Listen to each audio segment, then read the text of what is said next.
Hey y'all, it's Allie, senior artist for Sephora Hollywood here in LA. And today I'm gonna walk you through my complexion routine. So my skin is more dry, but I do feel like I have a lot to cover. I suffer from hereditary dark circles, post-acne scarring, and current breakouts. So today I'm gonna talk to you about complexion for discoloration. So stay tuned if you share some of my concerns. So I really wanna stress the importance of the way I prep my skin and the application techniques I use, because this is truly how I'm able to get the coverage I want with a fresh, hydrated finish. So I'm starting with one of my absolute favorite products, the Tatcha Luminous Dewy Skin Mist.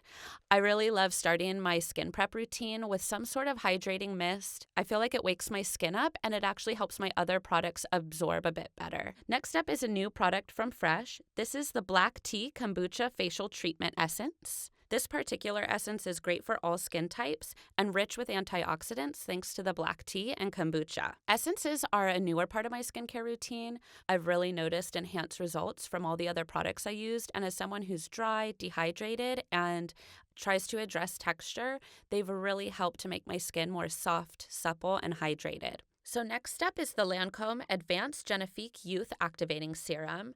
And I've really noticed that after using this serum consistently in my routine, my skin is so much more bouncy and supple, and it really gives me such a beautiful glow underneath my makeup. This is an absolute must-have in my routine. It really allows all the more full coverage makeup products I'll be using later on blend with ease and not look so heavy on my skin. Okay, so now for my moisturizer. This is the Tatcha The Water Gel Moisturizer. So this moisturizer is typically recommended for someone with more combination, maybe even oily skin because of the gel texture. But as you see, I used a lot of really hydrating products underneath it, so I'm able to use it even on my dry skin. And the 23 karat gold dust inside gives me the brightening effect I'm looking for. And now sunscreen, the most important step in your routine. This is the Dr. Jart Every Sunday UV Sun Fluid Broad Spectrum SPF 30. This is my current favorite SPF to use because of the texture. It's super fluid and lightweight. It doesn't disturb my makeup products at all, and it agrees with all the other hydrating products I use. I make sure to bring it down to my neck and décolleté as well, as I'm really trying to be preventative for anti-aging. Now it's time to prime my skin for my makeup application. I'm using the Natasha Denona Lifting Primer Anti-Aging Serum. This is a really great multitasking product. It continues to aid in the benefits from all that skin prep I just talked to you about, but it does prolong the wear of your makeup and really helps to minimize pores while still giving a glow to the skin. So I love a liquid illuminizer. This is the NARS Illuminator in Copacabana. It's a really beautiful pearlescent kind of pinky light shade. You may be wondering, why am I putting this on first? But I love for my illuminator to peek through my makeup so it looks more like a lit from within and a natural glow. If I'm looking for something more dramatic, I may even add this in later on. But I love to use my fingers and tap it into the high points that I really want to be highlighted. And then I use a dampened beauty blender to really work that into all those hydrating ingredients underneath so it's more seamless. When you're doing your makeup, it's a great idea to kind of find the light and really make sure you're blending all those edges so that your next steps will blend more smoothly. It's time to color correct. The first color corrector I'm using is Lancôme Tint IDOLE Ultra Wear Camouflage Color Corrector in the shade Peach. I'm applying it with the Sephora Pro Collection Precision Concealer Brush number 45. With color correctors, especially under the eyes, it's very important to use a more precise brush because you only want your color corrector to go where you need the correcting. Now, I suffer from very dark hereditary dark circles, so I tend to use a color corrector that's a little bit darker, even though I'm fair, because my concern is more intense. It's okay if this peach still shows through because my concealer and my foundation are going to end up blending this right into my skin. It's important I'm able to neutralize that darkness as best I can so that I can brighten in my next steps. So you'll notice I apply with the brush, warm it into my skin with my finger, and then add another layer where it's needed.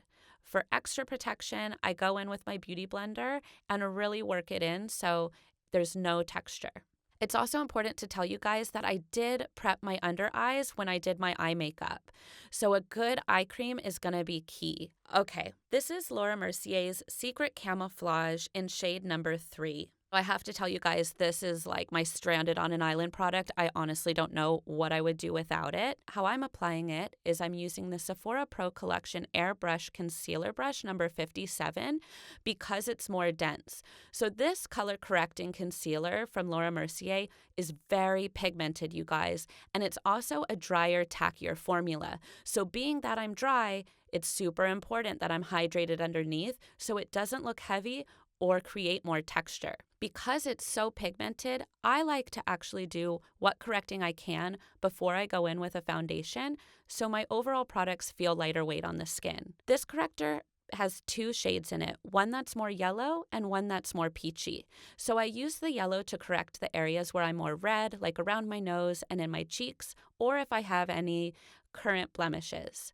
I take the peachier side in areas like this one on my forehead that are a little bit more stubborn, maybe post-acne scarring, sun damage, things that are a little bit deeper or on the brown side is a great way to cover it. So I'm using stippling motions with this brush for the most part so that I'm really pressing it into that primer and all those prep products. And then I use swiping motions to blend the edges so it's easier to cover where it starts and stops when I apply my foundation. So as you can see, my complexion already looks a lot more even and I haven't got into foundation yet. So this is Milk Makeup's Blur Liquid Matte Foundation in the shade Light. So I'm dry, I'm using a matte foundation. What's the deal? Again, you guys, because of the way I prep my skin, I really have the freedom to use this product and have it still look fresh and glowy. But also, it's a water-based product and it still has a lot of hydrating benefits in it. I also love it because of its blurring spheres. Those blurring spheres are going to help diffuse any texture that I still have left on my skin so that I get an airbrush look. To conceal my under eyes and brighten other areas of my face, I'm using Kevyn Aucoin the Etherealist Supernatural Concealer in shade number 2. When applying my concealer, because I've corrected so much, this is more for added coverage and a brightening effect. So I do look down into the mirror to see where I really need to brighten because I do deal with puffiness as well as dark circles. I'm going to start to blend this product with my airbrush concealer brush, but what you'll notice is that I don't blend it fully, and that wasn't an accident. Because I'm so dry, I really can't take advantage of the technique of baking. It creates more texture for me due to my under eyes being so dry. So what I do is a technique I call cooking, or basically letting the concealer sit in the areas that I need it to last. So I let my skin's temperature warm the product up so it locks it in place, and you'll see me finish blending this product out later on. Okay, so here are my favorite Milk products to use. These are the Milk Makeup matte bronzers in both shades that they offer, Baked and Blaze. So I'm starting with the lighter of the two shades, which is Baked, and I'm also using a fluffier, longer bristle brush. This is the Sephora Pro Collection, brush number 55. I basically am bringing Baked all around the perimeter of my face. It's going to give me more of a natural sun-kissed look and add more dimension to my skin. I use this fluffier brush because I want a lighter, softer application. I started the hollow of my cheeks, wrap it around my forehead and jawline, and a technique I love to use is pinching the brush and using it around my temple to give my eyes a lift. So sculpting or contouring your nose can be really tricky. Your nose is literally like jumping off your face. It's three-dimensional already, so you're going to see makeup if you put it there. So I like to use what's left on my brush and just softly apply it along the edges and blend it out even more so later. You'll be surprised how little is really needed on the nose. So now switching over to the deeper of the two shades, this is Blaze, and I'm also switching brushes to something more dense. I'm just stippling my brush into the product, and then I press it into my hand to make sure I don't have too much product on the brush. Instead of using directional blending like I did with my fluffier brush, I'm really stamping this farther back on the face to create more depth and dimension. A great way to think of this is like when you create a smoky eye. I laid down my transition shade and now I'm deepening it, but the colors are going to blend with more ease by layering them this way. Now it's time to finish blending out that concealer that was cooking under my eye and any other harsh edges that I may notice from my cream products. All right, so let's add a little color into our life, you guys. This is Milk Makeup Lip and Cheek in the color Swish, and I'm applying it to the apples of my cheek with Sephora Pro Brush number 47. So again, I'm using more stamping motions, and I basically use my blush from the apple of my cheek up to my temple. I really love a hint at a draped blush look, so you'll see me do that a lot. This just really ties my eye and lip into the rest of my complexion, and it also helps blend the edges of my sculpting products. Now I'm using Too Faced Peach Blur Translucent Smoothing Finishing Powder from the Peaches and Cream collection. So taking the Sephora collection number 59 brush, I'm really just going to press it into targeted areas where my makeup tends to move or I have maybe too much shine. I also bring it all along the cheeks because I'm going to enhance those cream products that I laid down with powder versions.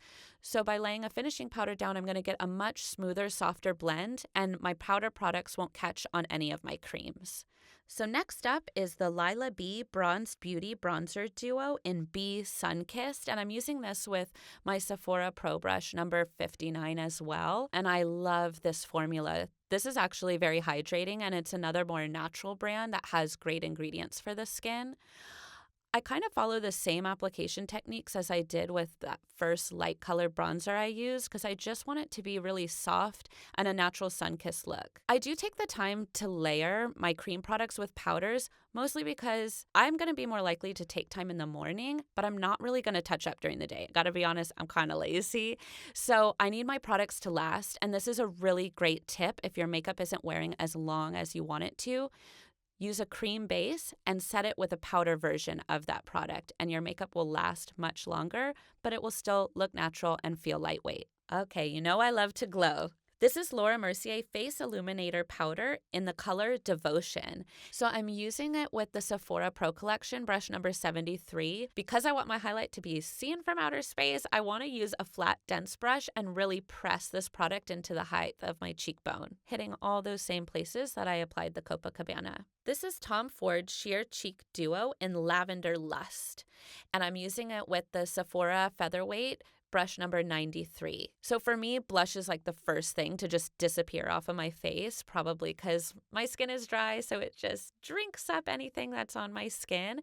So it's super crucial for me to set my cream blush with a powder blush. So I'm just softly using a mixture of both colors, predominantly on the apples of my cheeks, and then I dip my brush into the deeper of the two colors and use that more towards the back to finish off that draped blush look that I was going for. Okay, so let's set this beautiful look in place with the Cover FX Illuminating Setting Spray. This setting spray is just so magical, you guys. I love that it has a fine mist, but it also gives such a beautiful glow. So I set my makeup with it, but I also spray my whole body with it so that I'm glowing from head to toe. Thank you guys so much for watching. I hope you enjoy the end result and that this was helpful for those of you who share some of my skin concerns.